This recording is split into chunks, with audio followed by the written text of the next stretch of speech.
Baby, உங்களுக்கு ஒன்று தெரியுமா? நம்ம ஒவ்வொருத்தர் வீட்லேயும் அட்சய பாத்திரம் இருக்கான், தெரியுமா உங்களுக்கு? அட்சய பாத்திரமா அப்படின்னா? இதுக்கு தான். நம்புறீங்களோ இல்லையோ, கொஞ்சமாவது புராண கதைகள் எல்லாம் தெரிஞ்சு வச்சுக்கோங்கன்னு சொன்னால் கேட்குறீங்களா? கேட்டால் எனக்கு நம்பிக்கை இல்லைன்னு அதை படிக்கவும் மாட்டேங்கிறீங்க, தெரிஞ்சுக்கவும் மாட்டேங்கிறீங்க. சரி, நீயே சொல்லு. அட்சய பாத்திரம்னா அதில் என்ன வச்சுருந்தாலும் சரி, அது எடுக்க எடுக்க குறையவே செய்யாது, அளவு குறையவும் செய்யாது, அப்படியே இருக்கும். அதுதான் அட்சய பாத்திரம்னு சொல்லுவாங்க.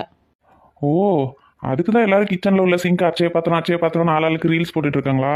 நானும் பார்த்தேன். ஏன் அதை அப்படி சொல்கிறாங்கன்னு புரியல. அதைத்தான் இப்போ நீயும் ஃபோனை தூக்கிட்டு சொல்ல வந்தியாக்கும். இதெல்லாம் நான் ஏற்கனவே பார்த்துட்டேன். நீங்கள் அதையெல்லாம் பார்த்துருப்பீங்கன்னு எனக்கும் தெரியும். ஆனால் அது மட்டும் இல்லை, இன்னும் 2 அட்சய பாத்திரமும் நம்ம வீட்டில் இருக்குது, தெரியுமா உங்களுக்கு? என்னது? நீங்கள் வாங்க, உங்களை கூட்டிகிட்டு போயே காட்டுறேன். எங்க பப்பு இழுக்கிற? இந்த இருக்கு பார்த்தீங்களா, இதான் நான் சொன்ன இன்னொரு அட்சய பாத்திரம்.